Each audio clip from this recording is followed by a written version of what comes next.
I stood there frozen, watching the security guard's face drain of color as he looked from my ID badge to his screen, then back to me. His hand was already reaching for his radio. "Nice try, ma'am," he said, his voice tight with suspicion, and I felt my stomach drop because I had no idea what he was talking about. I was just trying to get into the Veterans Affairs building to file paperwork about my late father's benefits. That's it. Nothing complicated. Nothing that should have required an armed escort. But then his radio crackled to life and he said words that made my blood run cold. "Escort her straight to the general." My father had been a Marine, 32 years of service, 3 tours in Vietnam, 2 in the Gulf, and more classified missions than he ever spoke about at the dinner table. Growing up, I knew him as the man who coached my softball team, who danced terribly at my wedding, who cried only twice in my presence, once when my mother died, and once when he held my newborn daughter for the first time. But there was always this other part of him, this shadowy corner of his life that he kept locked away behind a gentle smile and a firm, "That's classified, sweetheart." I never pushed. You don't push a man who wakes up screaming in the night, even decades after the war. You just love him and let him carry whatever weight he's been trained to carry. And now, 6 months after burying him with full military honors, I was learning that maybe I didn't know him at all. The guard, his name tag read Morrison, wouldn't meet my eyes as 2 MPs appeared from a side corridor. They weren't rough, but they weren't gentle either. Just professional, mechanical. The kind of efficiency that comes from years of following orders without question. "Ma'am, if you'll come with us," the taller one said, and it wasn't really a request. My hands were shaking as I followed them down a hallway I'd never seen before, past doors with keypads and warning signs, deeper into a part of the building that didn't exist on any public directory. I thought about my daughter waiting in the car outside, about how I'd told her this would only take 20 minutes, about how stupid I'd been to think anything involving the military was ever simple. Every step echoed too loud in that corridor, and I couldn't shake the feeling that I'd just walked into something much bigger than me. They stopped at an unmarked door, knocked twice, and ushered me inside. The office was small, almost Spartan, an American flag in the corner, a desk with exactly 3 items on it, a lamp, a folder, and a photograph I couldn't quite see from where I stood.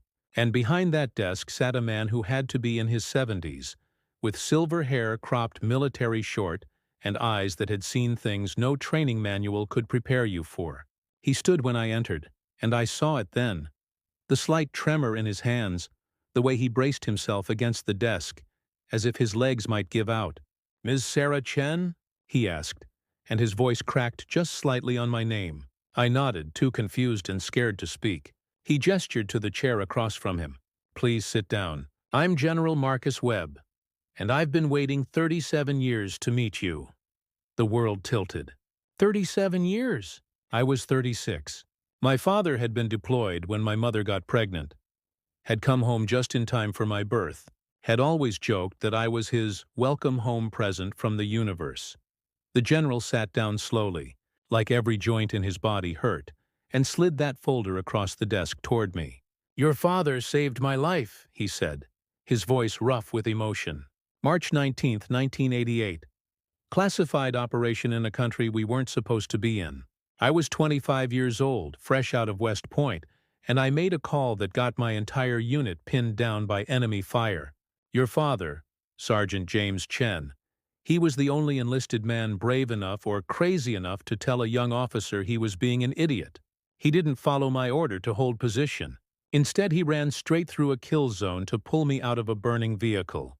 Took 3 rounds doing it. Spent 4 months in recovery.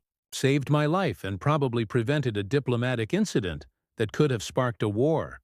I opened the folder with trembling fingers. Inside were photos I'd never seen.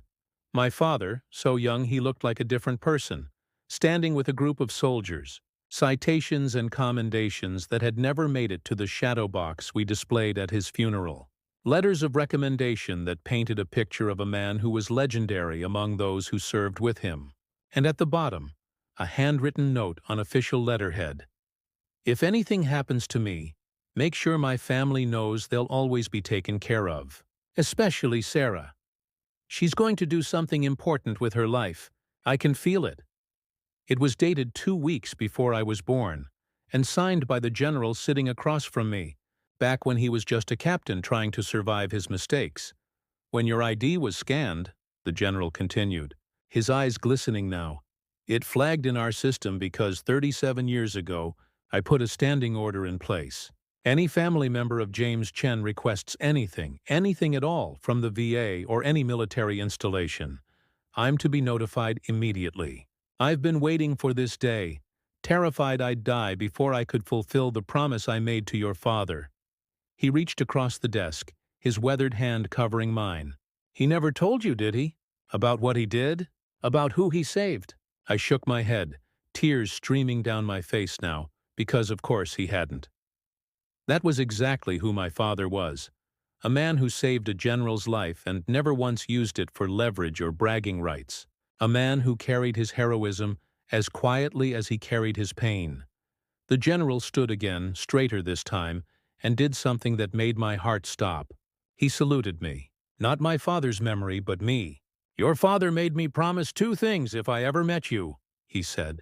First, that I'd personally ensure your family never wanted for anything. Every benefit, every resource, every door that should have been open to you. And second, that I'd tell you something he was apparently too humble to say himself. That you were his greatest accomplishment. And that everything he did, every sacrifice, every mission, every choice, was so you could live in a world safe enough for you to be the kind, gentle person he knew you'd become. His voice broke completely then. Your paperwork's already been processed and expedited. But more than that, I wanted you to know that your father was the best man I ever served with.